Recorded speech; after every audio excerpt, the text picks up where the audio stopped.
Lombok Dakwah TV, media dakwah menuju jannah. Paham tak? Tak paham? Kenapa?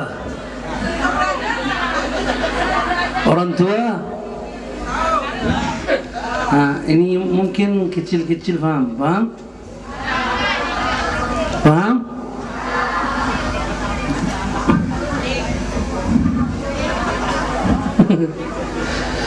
الله يبارك فيكم جميعا.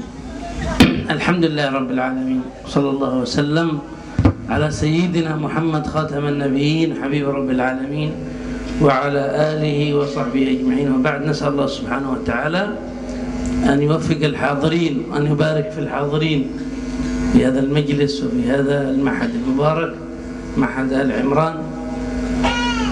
نسأل الله سبحانه وتعالى أن يبارك في القائمين على هذا المجلس وعلى هذا المعهد، معهد العمران، وعلى رأسهم يا محسن، ويبارك في طلابه وفي محبيه وفي أهله وفي قرابته جميعا. Bismillahirrahmanirrahim. Hadirin dan hadirat jamaah yang dimuliakan Allah Subhanahu wa taala. Beliau Dr. Al-Habib Muhammad bin Hussein bin Syekh Abi Bakar bin Salim membuka pengajian beliau pada sore hari ini dengan mengucapkan rasa syukur yang luar biasa kepada Allah Subhanahu wa taala atas segala nikmat yang telah diberikan kepada kita semuanya sebagai hambanya, terutama nikmat kita bisa berkumpul pada sore hari ini.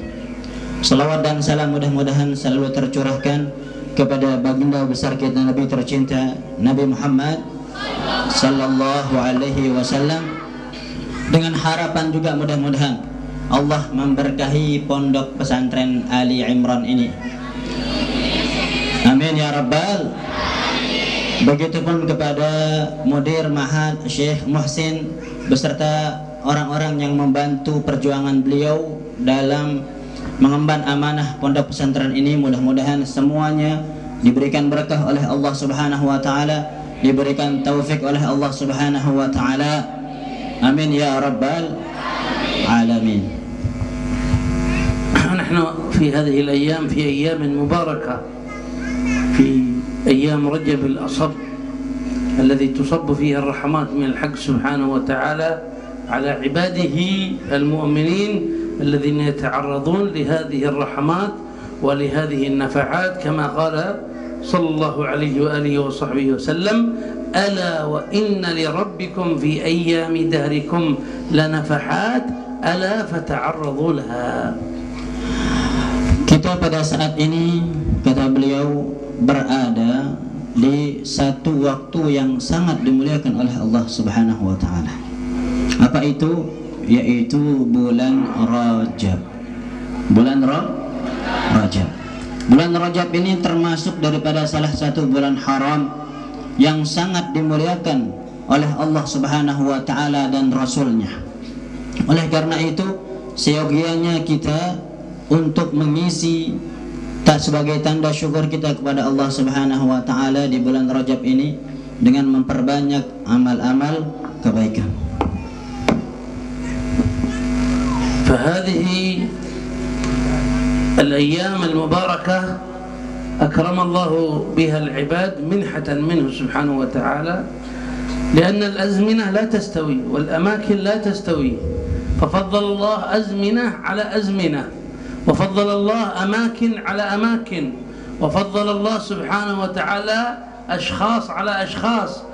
فمن حقه سبحانه وتعالى أن يعطي من يشاء وأن يمنع من يشاء وأن يعز من يشاء وأن يذل من يشاء سبحانه وتعالى. Beliau melanjutkan, kalau kita perhatikan, Allah Subhanahu wa taala terkadang memberikan kemuliaan pada satu waktu yang mana kemuliaan tersebut tidak ada pada waktu yang lain. Begitupun kepada satu tempat dimuliakan oleh Allah Subhanahu wa taala, kemuliaan tersebut tidak ada pada tempat lain. Begitupun manusia, ada yang Allah Subhanahu wa taala muliakan dia manusia ini dan ada yang Allah Subhanahu wa taala tidak muliakan manusia tersebut seperti manusia yang pertama. Ini adalah hak Allah Subhanahu wa taala. Hak Allah untuk memberi, hak Allah untuk menahan pemberiannya kepada siapapun yang Allah Subhanahu wa taala kehendaki. Allah Subhanahu wa taala berkuasa atas semua itu. فسبحانه وتعالى ميز أوقاتا وفضل أوقاتا على أوقات، ومنها هذه الأشهر الحرم التي منها رجب وذو القعدة وذو الحجة والمحرم، ميزها الله سبحانه وتعالى على بقية الأشهر، كما أنه ميز سبحانه وتعالى وفضل بعض الليالي وبعض الأيام على بعض، فمن ذلك تفضيل سبحانه وتعالى لليلة القدر على بقية الليالي من رمضان، وتفضيل سبحانه وتعالى لأيام 10 ذي الحجة على بقية الأيام. فهكذا نجد أن الله سبحانه وتعالى قد ميز وفضل أوقاتا على أوقات. Sebagai contoh kata beliau, Allah Subhanahu wa taala memuliakan waktu bulan Rajab ini dibandingkan waktu bulan-bulan yang lainnya. Begitupun bulan Ramadan, Allah Subhanahu wa taala memuliakan waktu di bulan Ramadan tersebut tidak sama dengan bulan-bulan yang lainnya. Sebagai contoh lagi kata beliau, 10 hari pertama bulan Dzulhijjah tersebut memiliki keutamaan di sisi Allah Subhanahu wa taala yang tidak ada pada 10 hari pertama bulan-bulan yang lain. Jadi hadirin dan hadirat jamaah yang dimuliakan Allah Subhanahu wa taala, Allah Subhanahu wa taala memberikan keutamaan pada satu waktu tertentu yang tidak ada pada waktu yang lainnya. Kama annahu subhanahu wa ta'ala faddala amakin ala amakin, wa najiduhu subhanahu wa ta'ala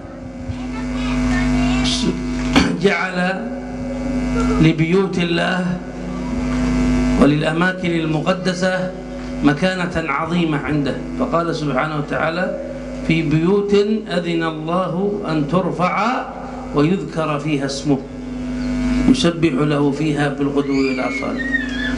ومن أخص هذه الأماكن بيت الله الحرام في مكة، المسجد الحرام، المسجد النبوي في المدينة، البيت المقدس، هذه من أخص الأماكن المفضلة.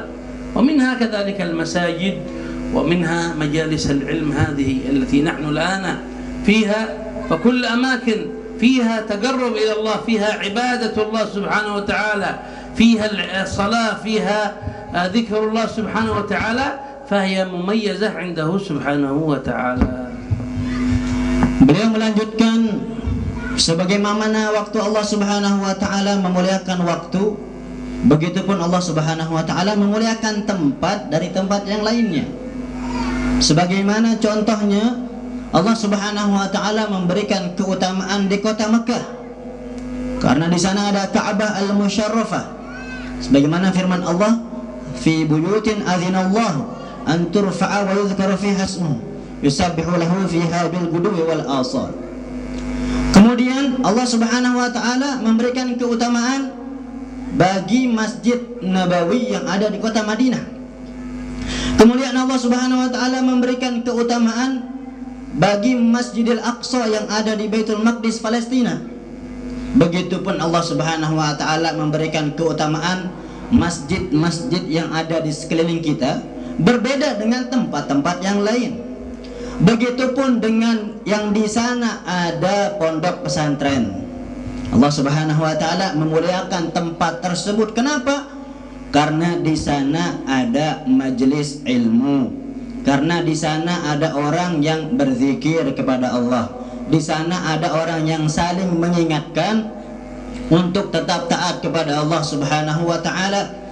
Jadi tempat kita harapkan mudah-mudahan juga dimuliakan oleh Allah Subhanahu wa taala. Amin.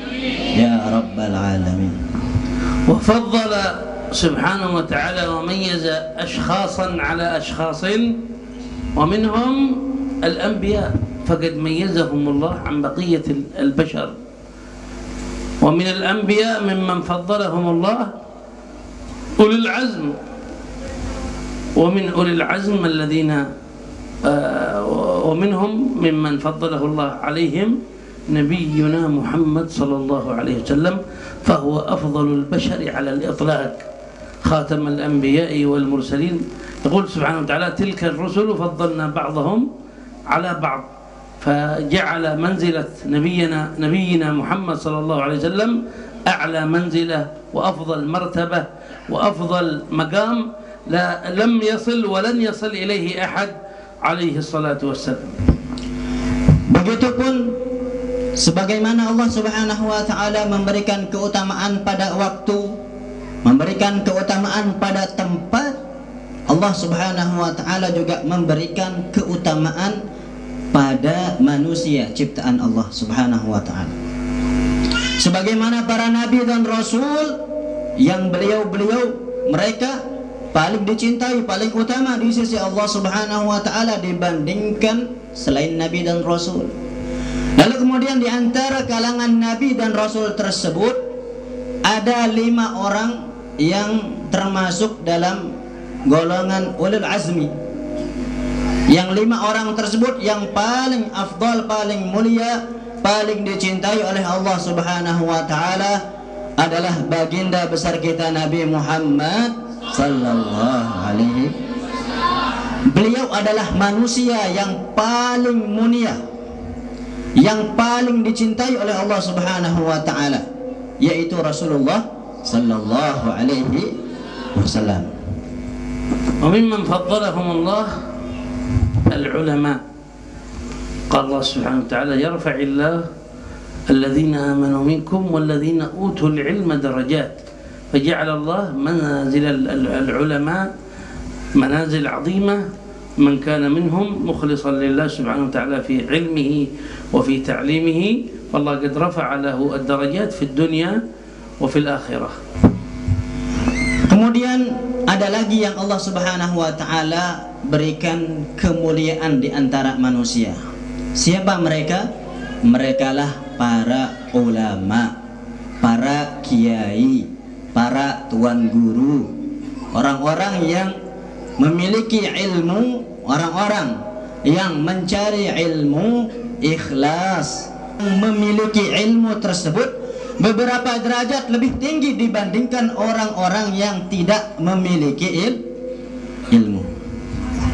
فنحمد الله جلسنا وجئنا إلى هذا المجلس المبارك وجلسنا فيه، ونسأل الله أن يوفقنا، فقد جمع الله لنا بين المكان المبارك مجلس العلم الذي فيه ذكر الله، فيه الصلاة على رسول الله، فيه النصح والإرشاد، وفي الوقت المبارك في رجب الأصب وفي مجالس العلماء ونسمع للعلماء ونقرأ كتب العلماء. فنحمد الله على هذه النعم التي تجمعت لنا، فنسأل الله سبحانه وتعالى أن يجعلنا وإياكم من المتعرضين لنفحاته، فيمدنا سبحانه وتعالى بجزيل ثوابه وبعظيم نواله سبحانه وتعالى. Oleh karena itu kata beliau, jamaah yang hadir ke tempat ini insya Allah ikhlas mencari ridha Allah Subhanahu wa ta'ala. Kita yang berkumpul di tempat ini pada saat ini, Allah Subhanahu wa ta'ala mengumpulkan beberapa kemuliaan. Yang pertama, mulianya tempat. Kita ada di pondok pesantren yang di sini banyak diagungkan nama Allah Subhanahu wa ta'ala. Yang kedua, mulianya waktu, yaitu bulan Rajab. Jadi kita pada saat ini berada di bulan Rajab yang dimuliakan oleh Allah Subhanahu wa ta'ala. Dan lebih utamanya lagi, alhamdulillah sekarang kita berkumpul dengan ulama. Kita berkumpul apalagi kedatangan beliau, zuriyah keturunan Nabi Muhammad sallallahu alaihi wasallam. Maka insya Allah perkumpulan kita pada sore hari ini penuh dengan kemuliaan dari Allah Subhanahu. lillahi rabbil alamin. فلنجاهد أنفسنا في هذه الأيام المباركة في ترك المعاصي، نبتعد عن ظلم النفس الذي نبهنا الله وحذرنا الله منه، وخاصة في هذه الأشهر المباركة، لأن الله قال إن عدة الشهور عند الله 12 شهرا في كتاب الله يوم خلق السماوات والأرض منها 4 حرم ذلك الدين القيم فلا تظلموا فيهن أنفسكم. فلنبتعد عن ظلم النفس بارتكاب المعاصي، بارتكاب الذنوب، بارتكاب الخطيئات، نبتعد عن كل هذا ونلجأ إلى فعل الطاعات، نقوم بفعل الخيرات، بأفعال البر التي تقرب من الله سبحانه وتعالى. Jemaah yang dimuliakan Allah Subhanahu wa taala, oleh karena itu kita telah diberikan nikmat oleh Allah Subhanahu wa taala. Maka marilah kita bersyukur kepada Allah Subhanahu wa taala dengan cara yang pertama, kata beliau, meninggalkan maksiat, meninggalkan perkara-perkara yang dilarang oleh agama kita. Itulah cara kita bersyukur kepada Allah Subhanahu wa taala. Kemudian mengganti perkara-perkara perbuatan maksiat tersebut ke perbuatan taat, perbuatan amal soleh, perbuatan yang bisa mendatangkan ridha Allah Subhanahu wa taala. فنحن في هذا الشهر المبارك نكثر فيه من طاعة الله، نكثر فيه من قراءة القرآن، نكثر فيه من الصيام، نكثر فيه من الاستغفار، نكثر فيه من الإحسان إلى الجيران، الإحسان إلى الفقراء والمساكين وغير ذلك من أفعال البر والصلاح. نسأل الله أن يوفقنا وإياكم لذلك.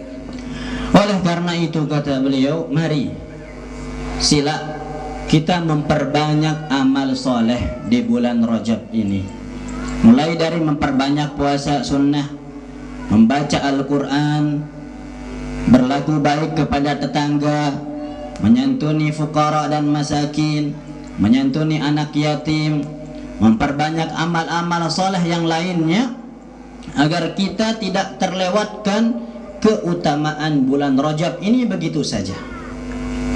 نسأل الله سبحانه وتعالى أن يبارك لنا ولكم في هذا الشهر المبارك، وقد دعا نبينا محمد صلى الله عليه وسلم بالبركة لنا معشر هذه الأمة في هذا الشهر، فيما يرويه الإمام الطبراني أنه كان إذا دخل هذا الشهر يقول الحبيب عليه الصلاة والسلام اللهم بارك لنا في رجب وشعبان وبلغنا رمضان. Mudah-mudahan kata beliau, kita yang hadir di sini diberikan keberkahan oleh Allah Subhanahu wa taala. Mudah-mudahan kita diberikan taufik dan hidayah oleh Allah Subhanahu wa taala. Terlebih lagi karena Nabi Muhammad sallallahu alaihi wasallam pernah mengajarkan kita doa. Doa itu Allahumma barik lana fi Rajaba wa Sya'bana wa ballighna Ramadan. Ini doa diriwayatkan oleh Imam At-Tabrani. Kenapa bulan Rajab jadi berkah? Berkat doa Nabi sallallahu alaihi wasallam dulu. Allahumma barik lana fi Rajab. Maka Rajab tersebut setiap kali datang, maka keberkahan akan turun di bulan Rajab berkah doanya Nabi Muhammad sallallahu alaihi wasallam.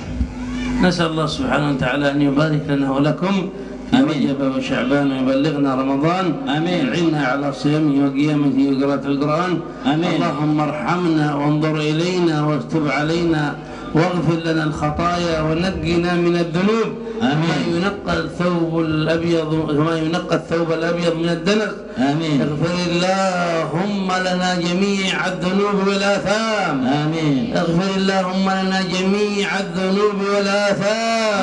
آمين. اغفر اللهم لنا جميع الذنوب والآثام. آمين. اللهم إنك أعلم بحالنا، أعلم بتقصيرنا، أعلم بخطايانا، أعلم بزلاتنا، فاغفر لنا يا رحمن يا رحيم. يا الله. وتب علينا يا تواب يا كريم. الله. تب علينا يا تواب يا كريم. آمين. تب علينا يا تواب يا كريم.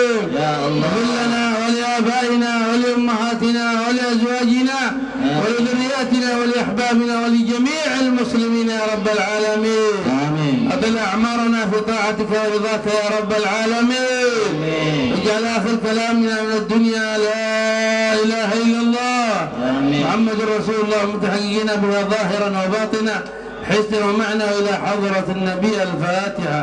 Lombok Dakwah TV, media dakwah menuju jannah.